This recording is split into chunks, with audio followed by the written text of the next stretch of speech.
Welcome back. I want to bring in Congresswoman Jennifer McClellan. Thank you so much for your time today and being here tonight. Thank you. We appreciate it. Now, we want to start with tariffs, and I assume you get calls all the time in your office about these tariffs, and it would impact small business owners, especially who have to import goods from other places. And since it's so volatile, what can you tell them?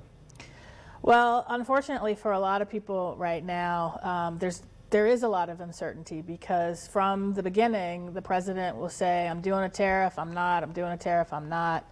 There's no rhyme or reason. There doesn't seem to be a specific strategy. So it is very hard for all businesses to plan.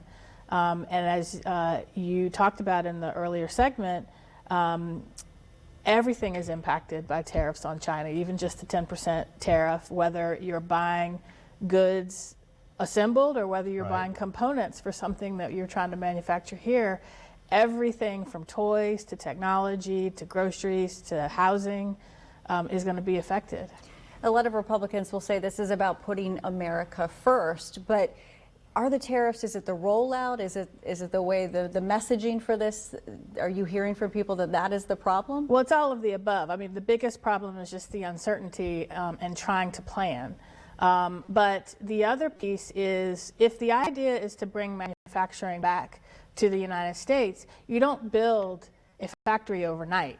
Let's take pharmaceuticals. They're about to put a tariff on pharmaceuticals. About 90% of generics come from overseas. About 50% of component parts come from overseas. And we've done a really good job here down in Tri-Cities area with the pharmaceutical manufacturing hub.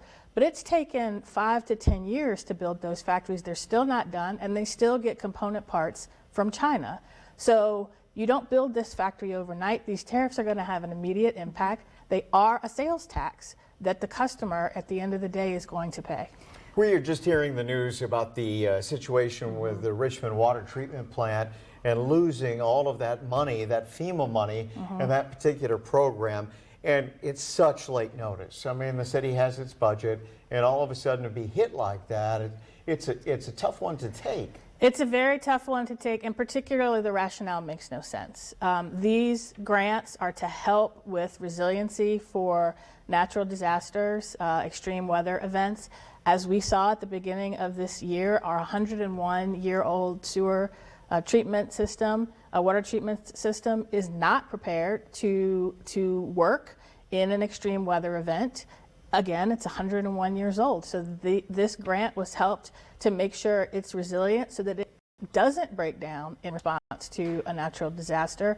The Trump administration says, well, we need to focus on things that are broken in a natural disaster, but it is a lot cheaper, a lot more effective, and your water stays clean if it works and doesn't break in the natural disaster. Angela from Richmond, Steve from Glen Ellen, both asking about this and saying, is there anything that you can do to help restore the funding at this point? So we in the delegation are looking at that, working with, I don't know if it went out today or if it's going out soon, but working with Senator Warner and other members of the delegation to ask the Trump administration to reinstate the grant. Stay tuned for a letter or some other communication on that. You know, and speaking of communication, I got a press release today from your office saying that you are going to have some town halls coming up, and a lot of Congresswomen, a lot of GOP Congress people are saying no to that. And you're doing it. Tell me why. Well, because if there's one thing I have learned over the years, in the middle of a crisis, people need to have answers. I can't do my job representing people if I don't tell them what I'm doing. More importantly, if I don't listen to them and listen to their concerns and what they want me to focus on. And since January 20th, there has been so much chaos unleashed just based on the phone calls to my office alone. People need answers. People want to know what I'm doing on their behalf. I did a tele-town hall in February.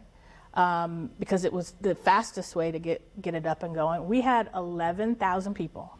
Wow. Now, to put that in context, on average, last Congress, I would get 5,000 people. We had 11,000 people.